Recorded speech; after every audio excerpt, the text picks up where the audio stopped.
Hola, ¿qué tal? Buen día. En este momento vamos a abordar el tema de los tipos de pérdidas auditivas o bien las hipoacusias. ¿Qué tipos de pérdidas auditivas hay? ¿Cuáles son? ¿Cómo se clasifica? ¿Depende de qué? Bueno, vamos a ir poco a poquito diluyendo estas dudas, vamos a ir dándoles respuesta, pero lo primero es saber cómo funciona el oído, ¿de acuerdo? Entonces vamos a empezar por entender que el oído se divide en tres partes. El primero es este que conocemos como oreja, también se le conoce como pabellón auditivo o pabellón auricular. Este pabellón auditivo tiene la función de captar las vibraciones, las ondas vibratorias que hay en el aire, y estas vibraciones lo que van a hacer es entrar. Funciona un ejemplo muy simple, digamos, es como esas antenas grandes que hay en algunos edificios. Lo que hacen es, bueno, captar, lo que va a hacer es captar las vibraciones que hay en el aire. Bueno, antes de continuar vamos a decir que el oído se divide en oído externo, oído medio y oído interno. El oído externo, una de sus partes es el CAE, que es el conducto auditivo externo. Este va a conectar hacia el oído medio. El oído medio, ya una vez que el oído externo capta esas vibraciones, las conduce a través del CAE hacia el oído medio. Es aquí cuando la membrana timpánica, esta es como la división. La membrana timpánica hace la división donde es una caja timpánica, y dentro de esa caja timpánica inicia donde se encuentra esta membrana, hay unos huesecillos que son tres. No son huesos, no son huesitos, son huesecillos, y ya todos sabemos los nombres, que son yunque, estribo y martillo. Ahora bien, vamos a tener, cuando estas vibraciones tocan la membrana timpánica, empieza a vibrar.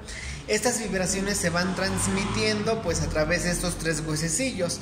La función del oído medio es muy sencilla. Sí es seguir transmitiendo o enviando estas vibraciones, pero con la diferencia de que las amplifica.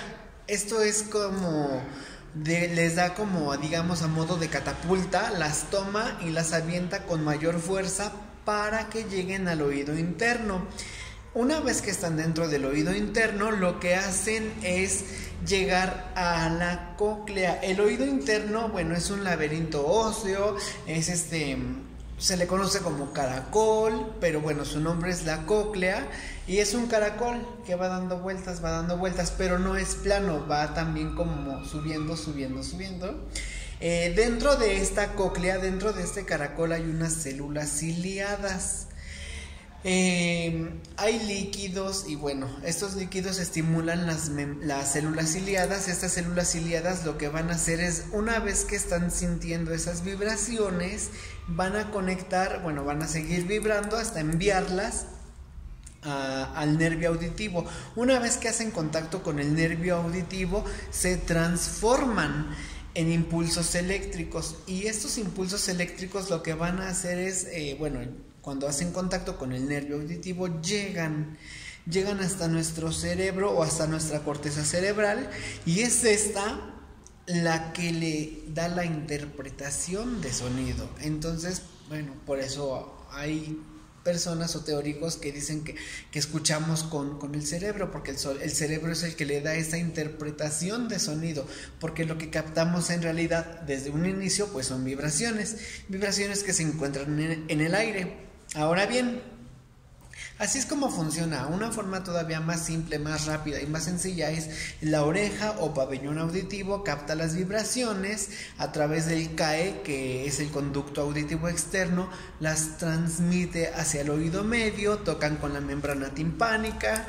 Estas vibraciones se van transmitiendo a través de en los tres huesecillos, yunque, martillo y estribo, las impulsan y las siguen transmitiendo, pero con mayor impulso, hasta llegar al oído interno, viajan por todo lo que es la cóclea, tocan el nervio auditivo, se transforman, en ese toque se transforman en impulsos eléctricos que viajan por todo el nervio hasta llegar a la corteza cerebral, y el cerebro le da la interpretación del sonido a estas vibraciones. Así. Ahora bien, ¿cuántos tipos de pérdidas auditivas hay? Bueno, hay 3 tipos, que son 3 tipos de sordera. El término correcto o la palabra más indicada es hipoacusia, que significa disminución en la audición. Ya sabemos que hipo es como un prefijo para referirse a disminución o algo disminuido o algo menor, y acusia, pues la acústica, disminución en la acústica, disminución en la audición. No es lo mismo que sordera, aunque bueno, así es como se le conoce. Está la conductual o conductiva, que también se le conoce como perceptual. Esta es principalmente cuando el daño se encuentra en el pabellón auditivo, o por ejemplo, una de las alteraciones que puede presentarse en la oreja es malformación. Esta malformación es conocida como microtia. Y esta microtia lo que hace es, o la oreja está mal formada, o no hay pabellón auditivo, o sí se formó el CAE, pero no hay el conducto, no hay cómo entre el sonido, y entonces pues no entran las vibraciones. O ahí puede ser, esa es la conductual o perceptual, es la misma. El daño puede presentarse tanto en oído externo como en oído medio. También hay, puede ser la neurosensorial o sensorineural, que es cuando el daño se encuentra en el oído interno, y puede ser un daño pues ya sea en la membrana basilar, en las células ciliadas, que es propiamente la cóclea. Puede ser algún daño de pronto en el nervio auditivo, o que la cóclea no esté funcionando como tal, que haya ausencia de líquido. Hay muchas variantes, muchas causas. Y la mixta es daño tanto en oído interno como en oído externo, o bien oído interno y oído medio, o bien los 3. Hasta ahí, es más o menos lo que podemos ir avanzando. Ahora bien,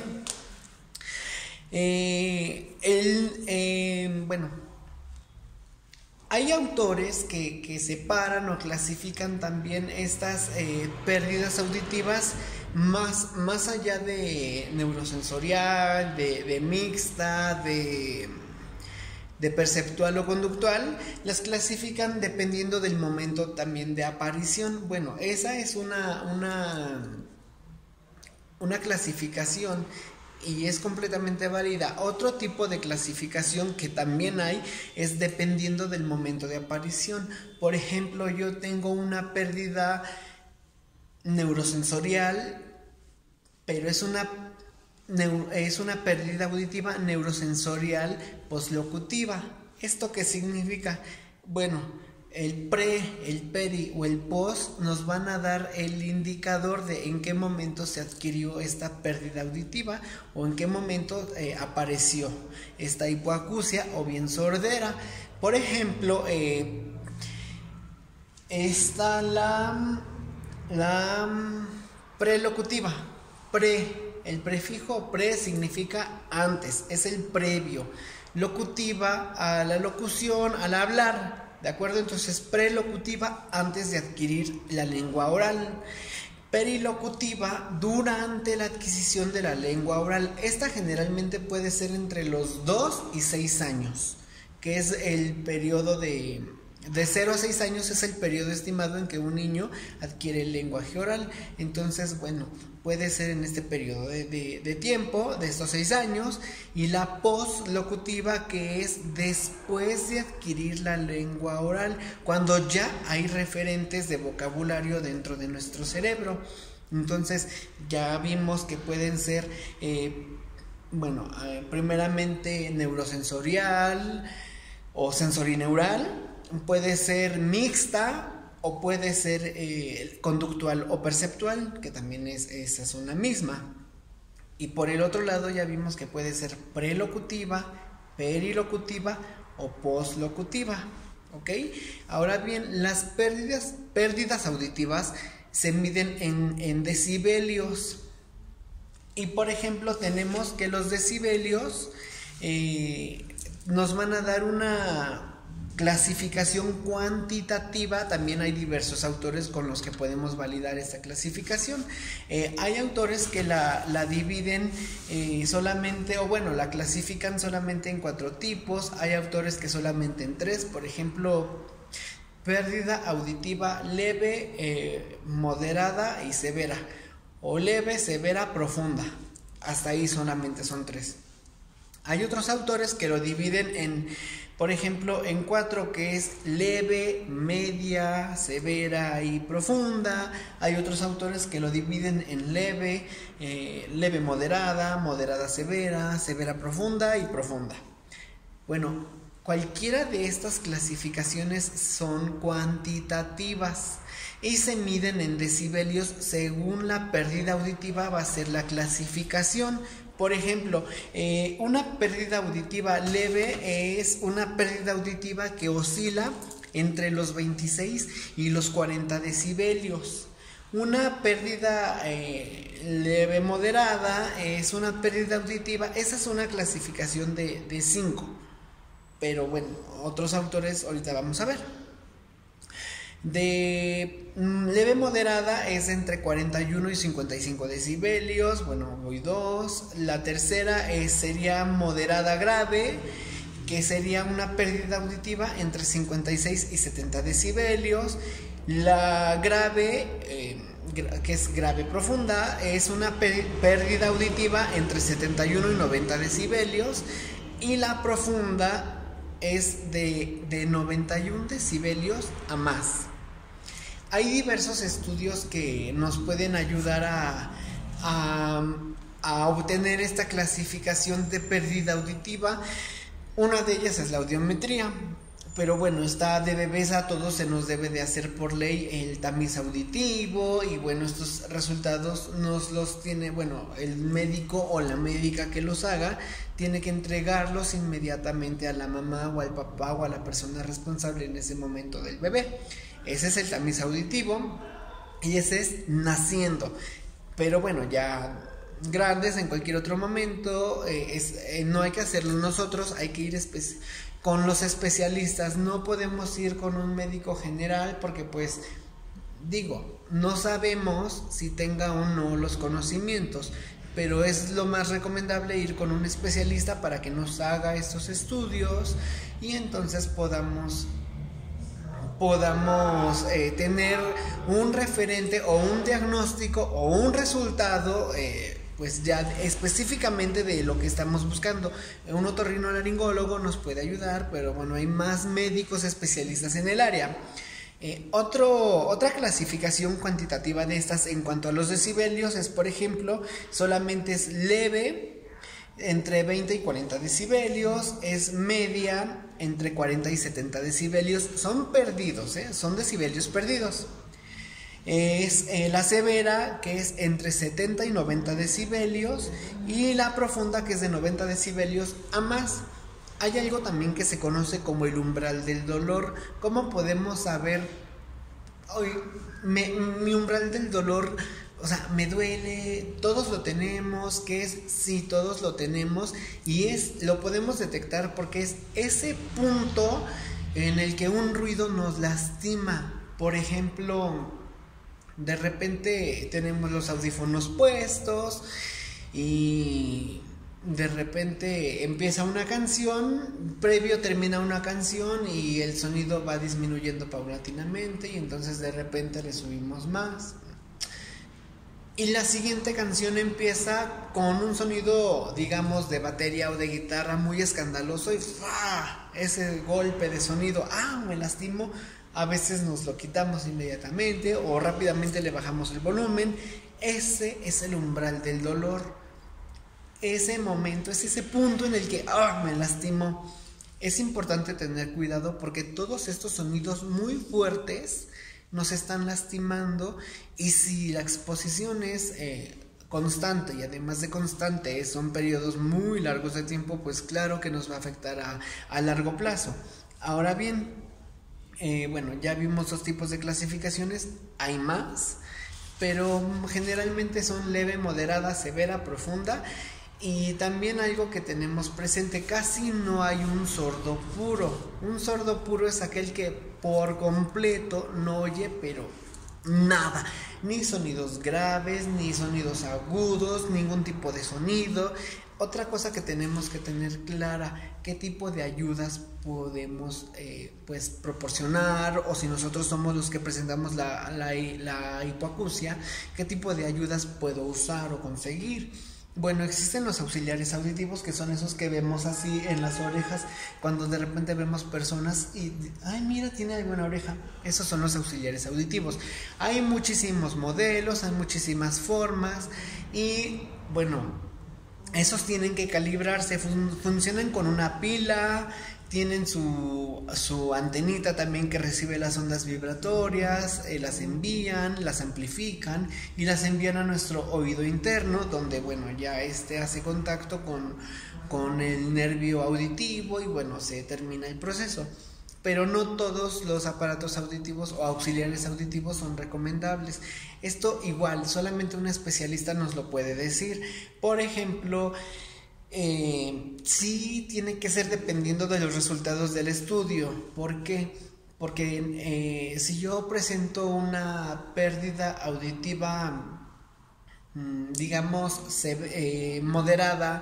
moderada postlocutiva, pues no significa que el auxiliar ya me va a ayudar, o no significa, por ejemplo, fue prelocutiva, pero pues es una pérdida leve, no garantiza que el auxiliar auditivo me va a ayudar a adquirir el habla. Depende mucho pues de mi cuerpo, de todo, de mi percepción auditiva. ¿Por qué?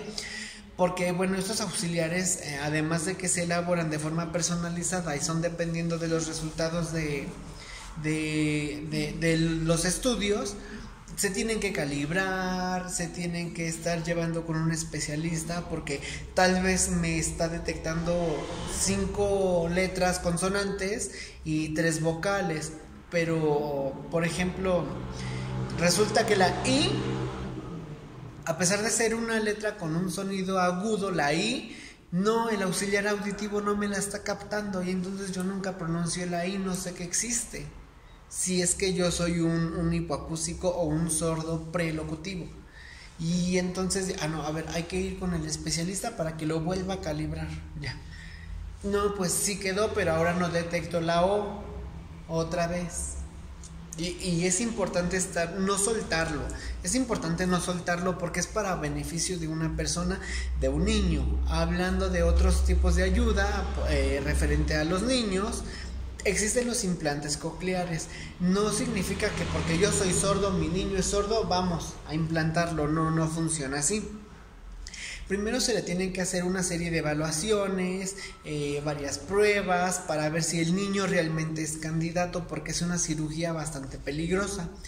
Ahora bien, si el niño pasa todas las evaluaciones y resulta que sí es candidato a implante, bueno, a ser implantado, ya se le hace la cirugía, se le pone, tampoco garantiza que vaya a adquirir la lengua oral. ¿Por qué? Porque también depende de su organismo. Pasó las evaluaciones, pero al final de cuentas el cuerpo rechaza lo que no es propio del cuerpo, y si el organismo no lo recibe, no le va a funcionar, no va a ser viable aunque haya pasado las evaluaciones. Y por el otro lado, no significa que no le va a servir nunca. Pues no, porque también si no se lo ponen, pues ¿cómo? Es importante ser constantes en cualquier tipo de ayuda. Una terapia de lenguaje también es ayuda. No significa que porque no estoy usando un aparato, porque no estoy implantado, no me va a beneficiar, no. puede beneficiar, pero aquí también lo importante es la estimulación, la constancia, la perseverancia. O sea, es muy importante. A veces pensamos que no es así, pero todos estos factores influyen y bueno, influyen muchísimo, al grado de que tal vez yo no tengo la forma de conseguir los auxiliares, pero pude pagar una terapia, o pude conseguir una terapia gratis, o pude meterlo al kinder, o que conviva con otros niños, y eso puede estimular esta parte de la adquisición de la lengua oral. Otro tipo de ayuda, pues también claro, es de lectura, bueno, ya no más, bueno, no tanto como ayuda, pero está la lectura labial, la lectura labiofacial y otras situaciones. Y bueno, también la hipoacusia puede ser unilateral o bilateral, o la sordera puede ser unilateral o bilateral. ¿Esto qué significa? Que puede presentarse de un solo lado o de los dos lados. Puede ser hipoacusia leve poslocutiva derecha, o no sé, otro tipo de pérdida auditiva bilateral, o solamente izquierda, depende, bueno, ya va a depender de la persona, de cómo se dio la situación, puede ser por enfermedad, puede ser por otras situaciones. Y bueno, esto ha sido todo. Pueden consultar hay muchísimos autores y teóricos que hablan sobre estas clasificaciones, consúltenlos, hay que tener higiene. Es muy cierto que no es recomendable el cotonete o el hisopo, porque bueno, también lo que se dice mucho entre los doctores, que lejos de limpiar, empuja la cerilla. Y bueno, hablando de empujar la cerilla, otro dato antes de terminar ya por completo el video, existe también un sonido que muchas veces hay como un silbidito, ¿no? Por ahí, y volteamos a ver qué es lo que está silbando, si alguien más lo oye, y por pena no preguntamos, pero solamente nosotros somos quienes lo estamos escuchando. Este sonido se llama acúfeno. Y este acúfeno puede ser causado por muchísimos factores, pero entre los principales o los más comunes está, por ejemplo, la exposición a sonidos fuertes. Estamos platicando normal con otra persona y de repente ese silbidito. Y así de, empezamos y no, bueno, no hay que hacer eso porque también nos podemos dañar, simplemente ha de pasar. Este puede ser provocado por un infarto del oído, por un golpe, o porque nunca falta la persona mala onda que hace bromas y nos truena algo muy cerca del oído. Eso es peligroso, muy peligroso, no lo permitamos. Y bueno, también con respecto a me zumban los oídos, no hay que estar expuestos a los sonidos, por ejemplo, en una fiesta o cuando salimos a bailar, que nos sentamos cerca de la bocina y parece que tiene un sonido que quieren que lo escuche todo el país, entonces salimos con los oídos zumbando muy feo. Eso también es muy peligroso, hay que tener mucho cuidado, porque eso también puede causarnos el acúfeno, el dolor del oído. Ya sabemos que el dolor del oído pues también puede derivar en otras situaciones si no nos cuidamos.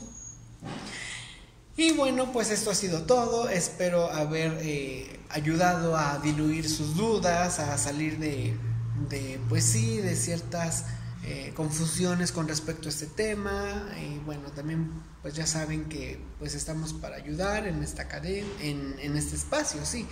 Y bueno, ya una última cosa, no se queden con esto, investiguen. Es importante que investiguemos más, que sigamos aprendiendo, no nada más sobre las pérdidas auditivas, sino sobre lo que implica la cultura sorda, porque bueno, es un mundo dentro de este mundo, y si lo vemos de ese modo podemos aprender mucho, podemos ayudar, podemos aportar, podemos contribuir.